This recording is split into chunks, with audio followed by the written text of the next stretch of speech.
Return to Empires of Industry on the History Channel.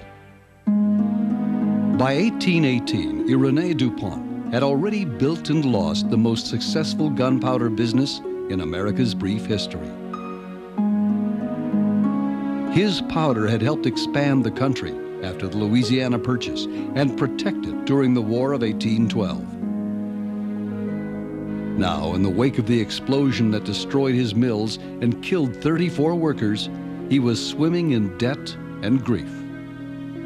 Had that business been in the hands of anyone less dedicated and tenacious than Eleuthère Irénée, it surely would have sunk the business. DuPont struggled to rebuild and provide not only for his family, but also for the families of those who had died in the explosion. When a worker was killed, DuPont would pension the widows and make sure that the wives of the workers had a place to live and food on the table and that their children were educated. That was one way they were able to keep their workforce. With making powder, you have to have a very loyal workforce. This loyalty was enhanced because the DuPonts were willing to face as many risks as their employees. Irenée's house and office were located right in the middle of the mill yards. I think they kind of felt that they should be there, that if the other workmen were there and exposing themselves to these dangers, so too should be the bosses. Some hardships, though, were reserved for the boss alone. Irénée remained racked with guilt over the loss of life due to the explosion, and he faced a mountain of debt that soon became suffocating, as expressed in a letter to his wife, Sophie. It is cruel to ride 60 miles every 5 or 6 days to meet one's notes, and so to waste one's time and one's life. God grant that someday I may get to the end of it. Irénée DuPont never reached that day. On Halloween 1834, he had a heart attack on one of his endless visits to his creditors in Philadelphia. The DuPont Dynasty was under the threat of extinction.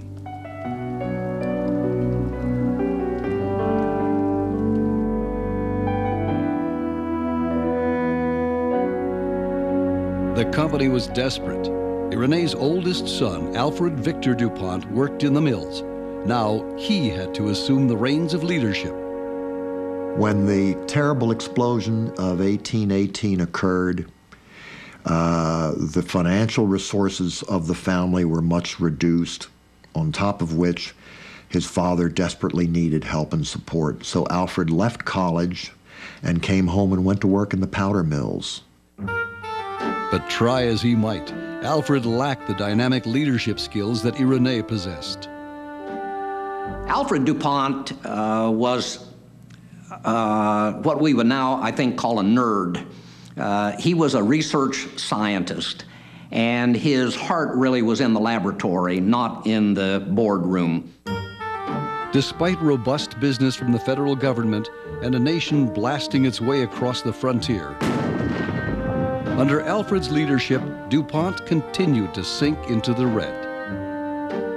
Alfred was a bit of a soft touch on it, and he would sign business notes for colleagues and associates aside from the powder business, and ended up taking on some debts for the company that they probably shouldn't have. After more than a decade under Alfred's leadership, the company owed more than $500,000.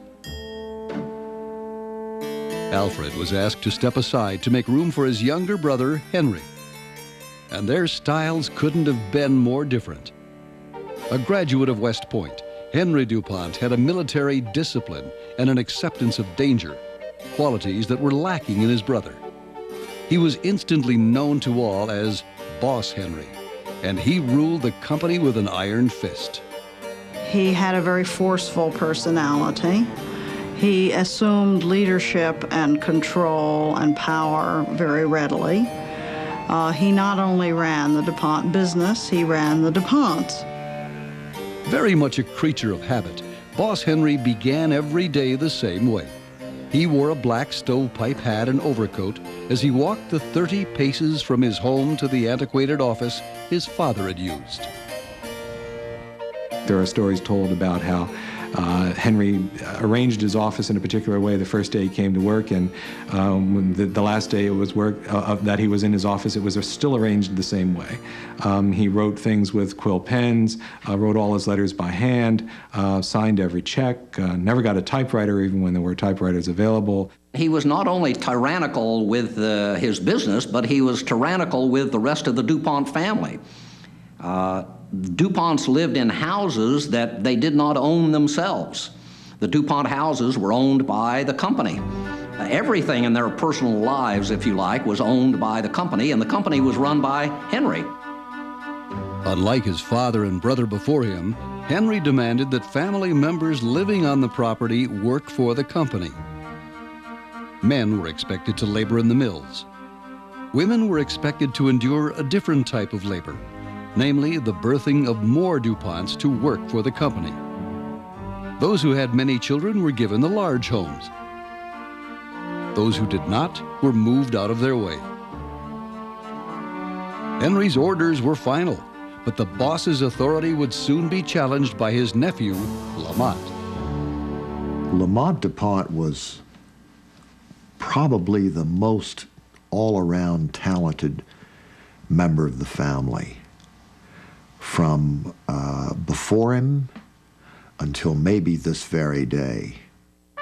The son of Alfred and nephew of Henry, Lamont DuPont was a breakout scientist who patented a new form of blasting powder at age 27. Lamont's blasting powder earned the family a fortune. But it was his business sense that would rescue both country and company as the nation plunged into civil war. When we return, a daring mission to England helped save the Union and DuPont. Empires of Industry will continue in a moment on the History Channel.